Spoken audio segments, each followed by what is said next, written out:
Many things happened during the hours in which she slept so heavily, but she was not disturbed by the walls and the sound of the things being carried in and out of the bungalow. When she awakened, she lay and stared at the wall. The house was perfectly still. She had never known it to be so silent before. She heard neither voices nor footsteps and wondered if everybody had got well of the cholera and all the trouble was over. She wondered also who would take care of her now her Ayah was dead. There would be a new Ayah, and perhaps she would know some new stories. Mary had been rather tired of the old ones. She didn't cry because her nurse had died. She was not an affectionate child and had never cared much for anyone. The noise and hurrying about and wailing over the cholera had frightened her, and she had been angry because no one seemed to remember that she was alive. Everyone was too panic-stricken to think of a little girl no one was fond of. When people had the cholera, it seemed that they remembered nothing but themselves. But everyone had got well again. Surely someone would remember and come back to look for her. But no one came, and as she lay waiting, the house seemed to grow more and more silent. She heard something rustling on the matting, and when she looked down, she saw a little snake gliding along and watching her with eyes like jewels. She was not frightened, because he was a harmless little thing who would not hurt her, and he seemed in a hurry to get out of the room. He slipped under the door as she watched him. "How queer and quiet it is," she said. "It sounds as if there's no one in the bungalow but me and this snake."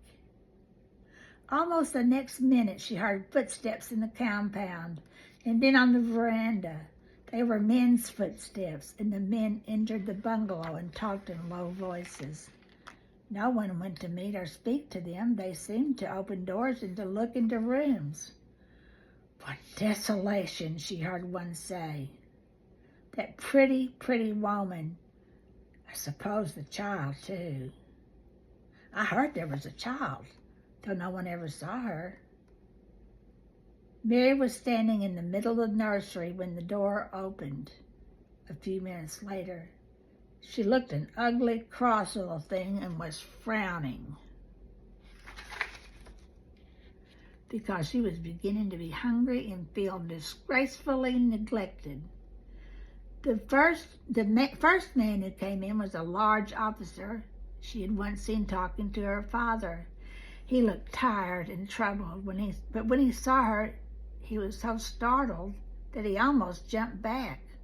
"Barney," he cried out, "there's a child here, a child alone in a place like this. Mercy on us! Who is she?"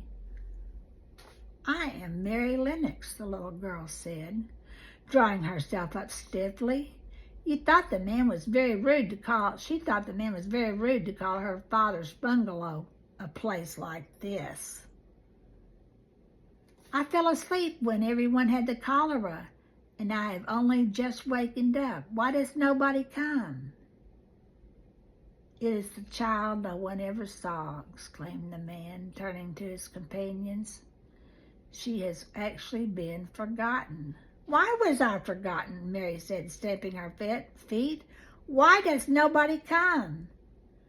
The young man, whose name was Barney, looked at her sadly.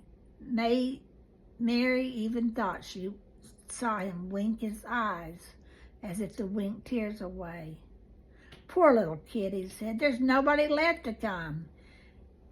It was in that strange and sudden way that Mary found out that she had neither father nor mother left, that they had died and had been carried away in the night, and that the few native servants who had not died also had left the house as quickly as they got out of it.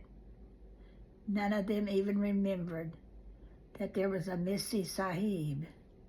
That was why the place was so quiet. It was true that there was no one in the bungalow but herself and the rustling little snake. What are we to make of this snake? Now that's me talking.